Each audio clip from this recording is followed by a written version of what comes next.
मत पूजो और बेटी मारो, ये पाप करो ना जालिम हत्यारो।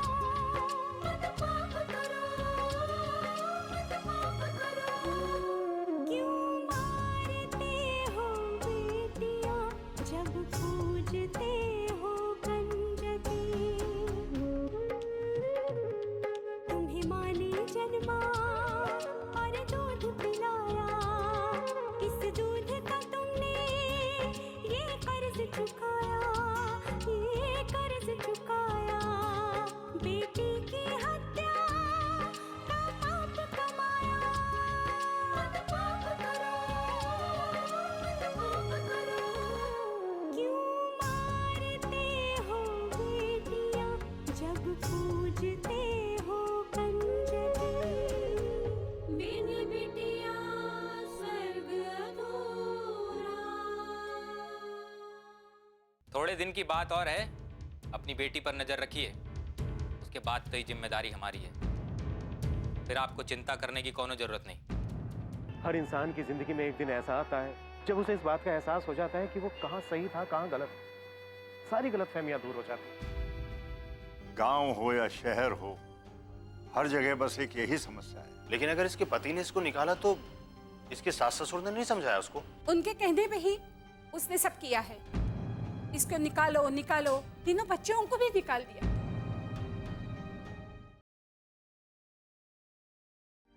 आज हमारे समाज में लड़कियों को पैदा होने से पहले ही या पैदा होते ही मार दिया जाता है। कितनी शर्मनाक बात है ये। और अगर हमने इस बुराई को जड़ से खत्म नहीं किया ना, तो कल हमारी बच्चियों के साथ भी यही सब कुछ होगा।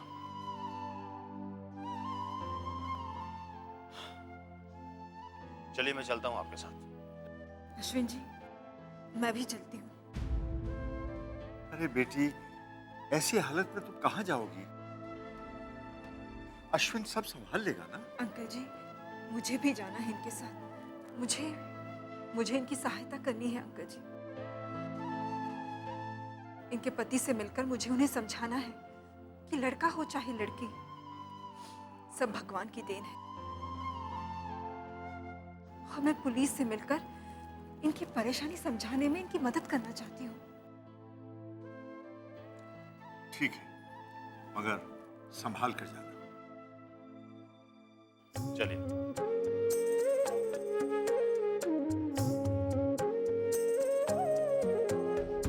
मारते हो बेटियां और पूजते हो कंजकी। मारते हो बेटियां और पूजते हो कंजकी। वाह भाई, कमाल हो भगवान जी आप। एक समाज सेवक कम था हमारे घर में, जो दूसरी भी भेज दी।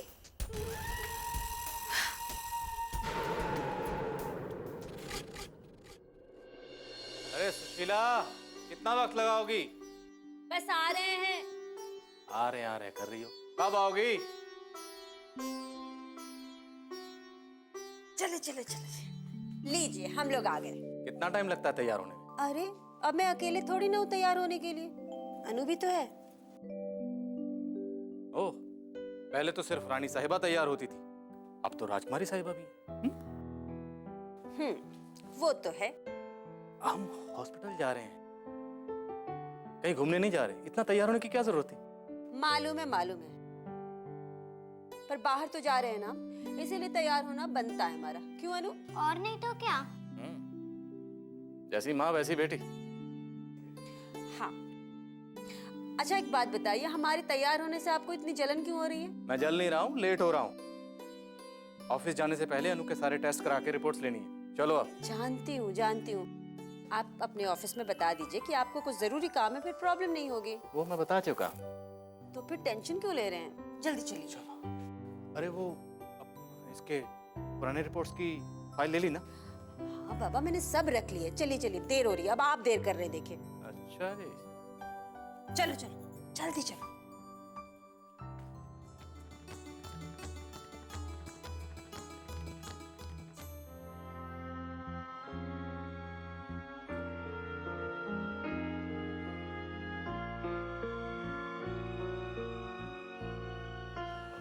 पापा आपने बुलाया?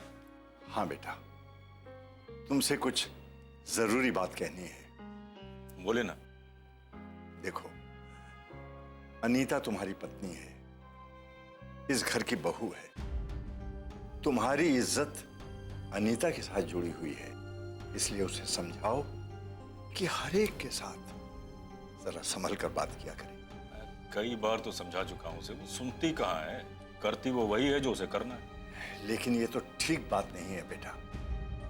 देखो, हम इस घर में किराएदार तो नहीं है, हम तो एक परिवार हैं, और परिवार में एक दूसरे का मान रखना चाहिए, और यही वो नहीं करती।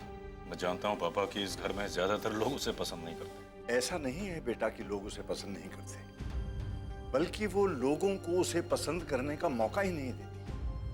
इतनी तीखी कड़वी बातें करती है जो उसे शोभा नहीं देता। बोलते समय उसे ये ध्यान भी नहीं रहता कि सामने कौन खड़ा है और उस पर क्या बीत रही है। ये तो बहुत गलत है बेटा, बहुत गलत है। मैं जानता हूं पापा, उसके इस बिहेवियर से मैं खुद बहुत शर्मिंदा हूं। नहीं नहीं बेटा, तुम्हें शर्मिंदा होने की कोई जरूरत नहीं। शर्मिंदा तो अनीता को होना चाहिए। उसे अपने किए पर शर्म आनी चाहिए, अपने व्यवहार को बदलना चाहिए, तभी जाके कुछ होगा। और अगर वो अपने व्यवहार को नहीं बदलती, अपने आप को नहीं बदलती, तो मुझे डर है बेटा कि। ऐसा मत कहिए पापा, वो। ये मैं नहीं कह रहा हूं बेटा, ये मेरा अनुभव कह रहा है। 4 दिन के लिए आसरा लेने आई हुई लक्ष्मी, वो उसको भी नहीं बख्शती, उसका भी अपमान करती रहती है। जबकि हमारे यहां अतिथि देवो भव, अतिथि भगवान के समान होता है, ऐसा कहते हैं। ये अपमान करना, जली कटी सुना देना, क्या यही संस्कार हैं हमारे? पापा, अनीता की तरफ से मैं माफी मांगता हूं। आप देखो, माफी मांगने से बात नहीं बनेगी बेटा। दिए गए घावों पर मरहम नहीं लगेगा। शब्दों से की गई कड़ी चोट ठीक नहीं हो जाएगी। वो कहते हैं ना, धनुष से निकला तीर और मुंह से निकले शब्द कभी वापस नहीं लिए जा सकते। इसलिए हमेशा सदैव संभल कर बोलना चाहिए। मैं नहीं चाहता कि लोगों के सामने मेरी बहू की छवि गलत बने। मैं अनीता से बात करूंगा पापा। वो। हाँ बेटा, तुम अनीता से इतना ही कह दो कि अगर वो दूसरों के घाव पर मरहम नहीं लगा सकती, तो अपने कड़वे शब्दों से उन्हें चोट तो ना पहुंचाए। वो यदि इतना ही कर लेगी तो हमारे परिवार के लिए बहुत होगा। जी, जाओ।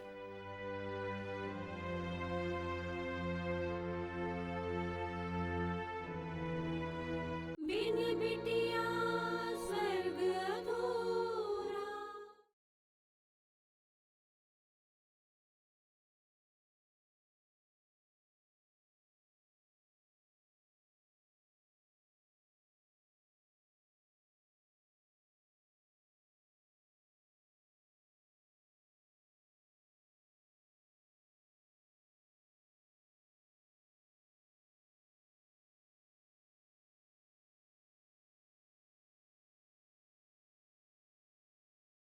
बिन बिटिया स्वर्ग अधूरा।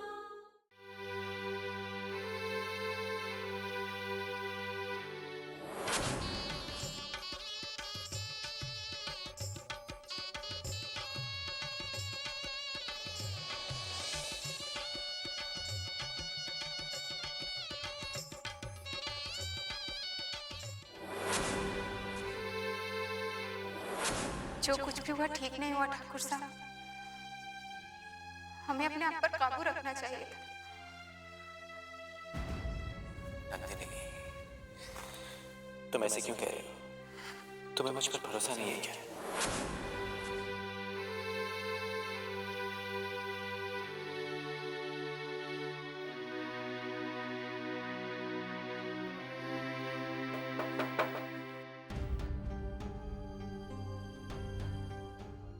आवाज कहाँ से आ रही है?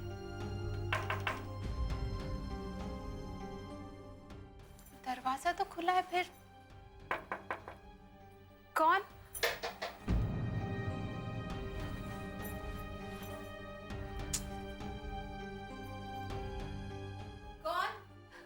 कौन है वहां? नंदिनी खिड़की खोलो। ये तो आप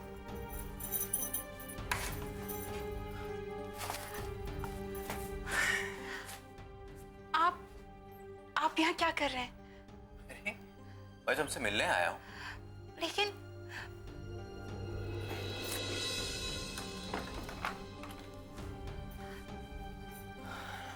देखिए, आप यहाँ क्यों आए हैं? आपको यहाँ नहीं आना चाहिए था।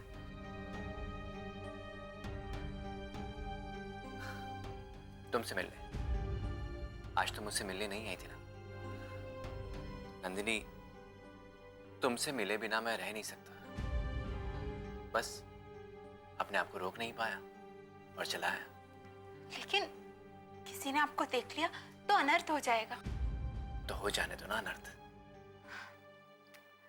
ये आप क्या कह रहे हैं? नंदिनी,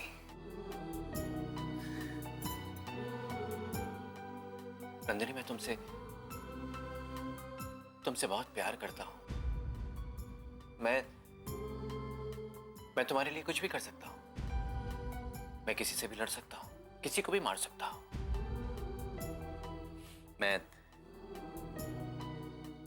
नंदिनी मैं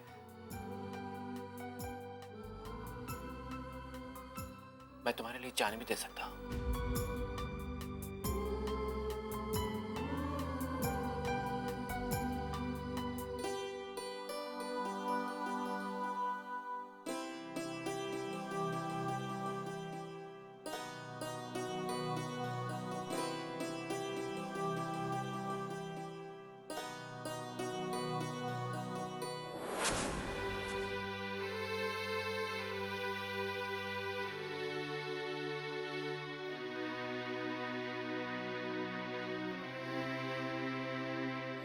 अनीता तुम्हारी पत्नी है, इस घर की बहू है। तुम्हारी इज्जत अनीता के साथ जुड़ी हुई है, इसलिए उसे समझाओ कि हर एक के साथ जरा संभल कर बात किया करें। शर्मिंदा तो अनीता को होना चाहिए।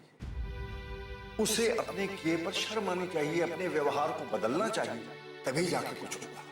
और अगर वो अपने व्यवहार को नहीं बदलती, अपने आप को नहीं बदलती, मुझे डर है बेटा कि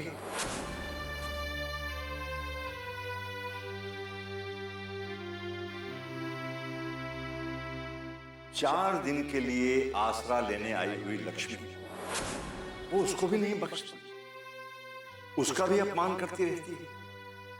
जबकि हमारे यहां अतिथि देवो भव, अतिथि भगवान के समान होता है, ऐसा कहते हैं। ये अपमान करना, जली कटी सुना देना, क्या यही संस्कार हैं हमारे?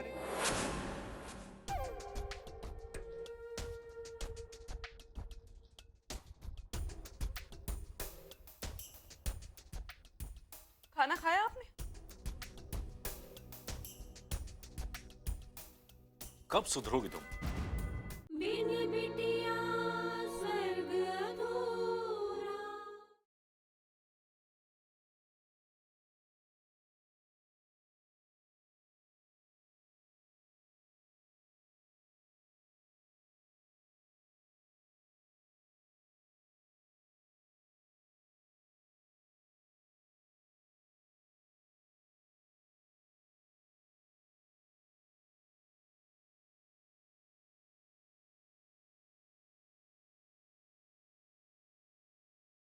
बिन बिटिया स्वर्ग अधूरा।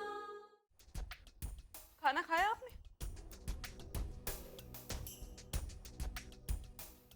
कब सुधरोगी तुम? हाँ? अरे, ये अचानक आपको क्या हो गया? आज तुम्हारी वजह से मुझे पापा से कितनी बातें सुननी पड़ी, पता है तुम्हें? मुझे समझ नहीं आता है कि तुम हमेशा कड़वा ही क्यों बोलती हो? हाँ? क्या किया है मैंने? मैं तो थी भी नहीं यहाँ पर, बिना बात मुझे मत सुनाई। मैं बिना बात सुना रहा हूँ? अरे बिना बात तो तुम लोगों को सुनाती रहती हो, हर वक्त ताने मारती हो सबको। वंदना भाभी, प्रदीप भैया, अश्विन, किसको छोड़ा तुमने? अरे तो हद हो गई, वो 4 दिन के लिए मेहमान बनकर आई है लक्ष्मी, उसको भी तुम बातें सुना रही हो। अरे मैंने जो कहा वो सच कहा, और मैंने इतना क्या गलत कह दिया जो पापा जी को इतना बुरा लग गया? अरे अपना सच तुम अपने पास रखा करो, तीखी बातों से सबको जख्म मत दिया करो प्लीज। वाह क्या बात है, मुझे तो यकीन नहीं होता कि मेरे अपने, मेरे परिवार के लोग उस अनजान पराई औरत के लिए मुझे बातें सुना रहे। देखो मैं तुमसे फिर कह रहा हूं, तुम किसी के बारे में उल्टा सीधा नहीं बोलोगी बस।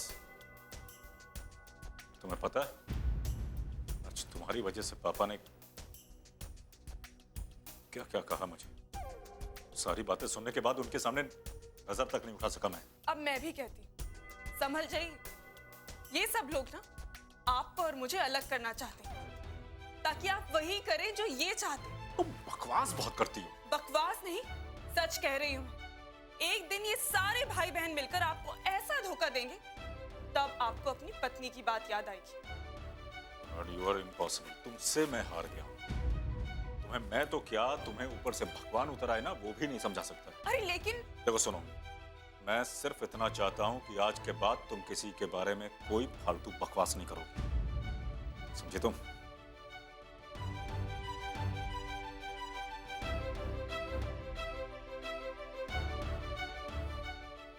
कमाल हो गया, समझ में नहीं आता कि इस घर के सारे लोगों को मुझसे ही क्यों प्रॉब्लम है। बस मैं यही चाहता हूँ कि जब भी सुबह उठूं तो सबसे पहले तुम्हारा चेहरा देखूं। अच्छा क्या बात है, कहाँ से पढ़ी ये लाइन? अपने दिल की किताब में, तुम भी पढ़ो, ज्ञान बढ़ेगा। मुझे नहीं चाहिए आपका ये ज्ञान, आप इसे अपने पास ही रखिए। अरे बड़े बुजुर्ग ने कहा है कि ज्ञान जितना बांटोगी उतना बढ़ेगा।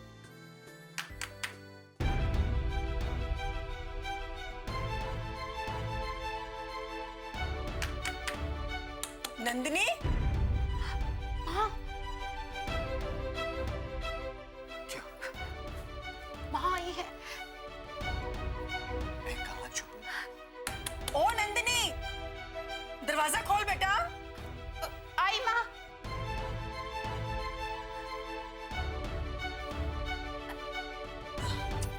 आप इधर।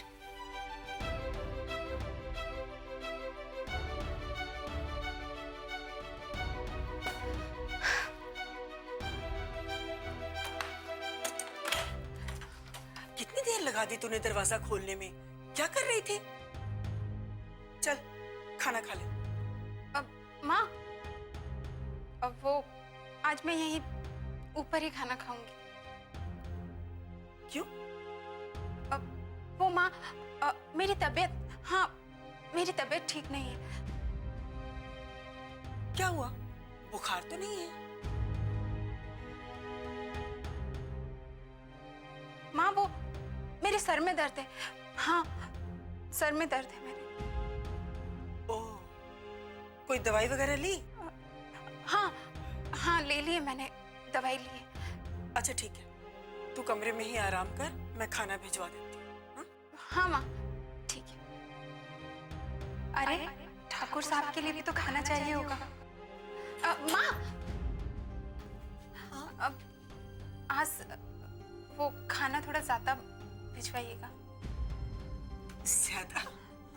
अरे तू तो रोज खाना चुगती है चिड़िया की तरह, और मैं तुझे कहती रहती हूँ कि अच्छे से खाया कर, नहीं तो दुबली हो जाएगी। और आज तू कह रही है कि खाना ज्यादा चाहिए, जबकि तबीयत भी खराब है। हाँ माँ,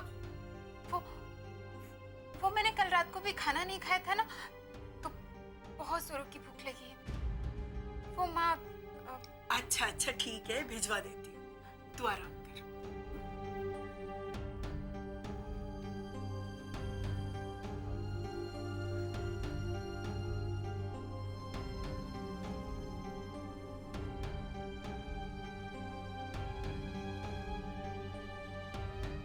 हे भगवान, बाल बाल बचे।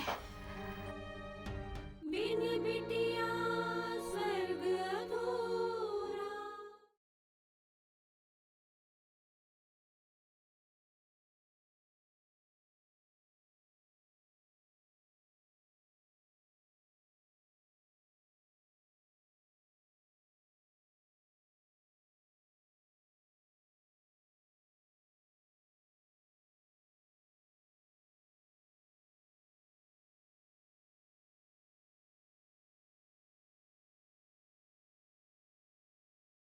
बिन बिटिया स्वर्ग अधूरा।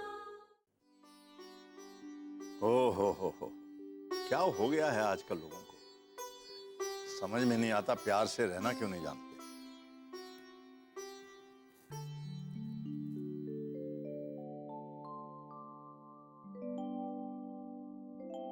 काफी वक्त हो गया, अश्विन और लक्ष्मी अभी तक नहीं लौटे। घर में फोन है, लेकिन फिर भी घर के लोग एक फोन करने की जहमत नहीं कर सकते। क्या फायदा है ऐसे फोन का? कमाल। पापा, आप अकेले बैठे बैठे किससे बात कर रहे हैं? बेटा, मैं अपने आप से बात कर रहा हूं।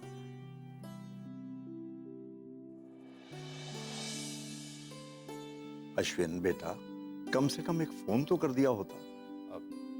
सॉरी पापा, दरअसल वक्त ही नहीं मिला। पहले तो उस औरत को ही समझाने में बहुत वक्त लग गया, फिर उसके घर गए उसके पति को समझाने के लिए। पुलिस ने मदद की? हाँ की ना पापा, हम पुलिस के साथ ही उसके घर गए थे और लक्ष्मी ने उसके पति को बहुत अच्छे से समझाया। तो उसने अपनाया अपनी बच्चियों को? नहीं अंकल जी, उसे बहुत समझाया, लेकिन वो आदमी अपनी बात पर अड़ा रहा और वो बार बार लड़कियां पैदा होने का दोष अपनी पत्नी को ही देता रहा।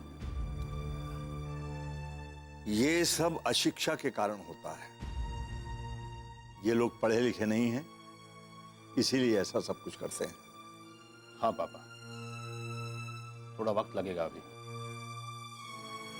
लेकिन वो दिन जरूर आएगा जब लोग ये समझेंगे कि लड़कियां भी उसी प्रेम और सम्मान की हकदार हैं जो प्रेम और सम्मान लड़कों को हमारे समाज में मिलता है। पता नहीं तब तक कितनी नन्ही नन्ही बच्चियां इस मूर्खता की बलि चढ़ जाएंगी। समस्या ये है अंकल जी कि हम कुछ कर भी नहीं सकते सिवाय इसके कि ऐसी घिनौनी मानसिकता के लोगों को जागरूक करें। लेकिन एक बात है पापा, ये केस अब पुलिस के पास है और अगर ये लोग नहीं सुधरे ना तो कानून इन्हें जरूर सजा देगा। ऐसे लोगों को तो कड़ी से कड़ी सजा मिलनी चाहिए। मुझे छुपने तो दो। क्यों? आप तो बहुत बहादुर है ना, किसी का भी सामना कर सकते हैं, तो फिर अब क्यों छिपना चाहते हैं? पापा आप क्या काम करते हैं? बताए ना पापा आप क्या काम करते हैं? लगता है सबको पता चल गया। दरवाजा खोल बेटा। मैंने अब मैं क्या करूं? कोई बात नहीं, नंदिनी मैंने मैं चाहता हूँ तुम रिलैक्स हो जाओ। जाओ दरवाजा खोलो।